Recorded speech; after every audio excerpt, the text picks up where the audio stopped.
ابيض بالصلاة على النبي عليك يا واجهة البلد. الله اكبر يا واجهة. اللهم صل على النبي يا واجهة. عاوزين نعرف انت بتعمل ايه يا واجهة البلد.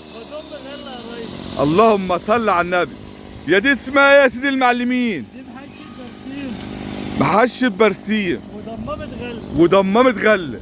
حلوة دي يا واجهة. طيب فايدتها ايه يعني؟ كلمنا عنها شوية. هي شغالة بايه؟ هي شغالة بايه يا واجهة؟ شغالة بزيت على بنزين. تمام. طب هي موفرة مثلا؟ موفرة كتير. وبالنسبة للضم بتاعها يا واجهة؟ ضم على الأرضية. اللهم صل على النبي.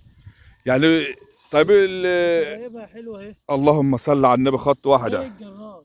ما ايه؟ زي ضم زي الجرار. زي الجرار. بس هي بتقرط عن الجرار شوية، بتجيب على الأرضية. يعني دي ترمي معاك تبن برضه، تجيب لك تبن. تبن زيادة. اللهم صل على النبي. طب يا واجهة انت شغال بالقراط ولا شغال عند نفسك ولا لا، لسه؟ عند نفسي. عند نفسك.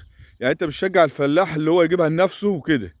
وفرت عليك يعني في الايدي العامله؟ توفر كتير. ما الجرب يضم ب 80 جنيه القراط. تمام. ضم وتربيط ولا ضم بس؟ ضم وتربيط. ضم بس ب 60 جنيه. الله يعينك يا واجهة البلد. انت عامله لها كام دي ما تعرفش؟ دي عاملة من 4000 ل 5 دلوقتي. اللهم صل على النبي. أنا كنت جايبها ب 2000.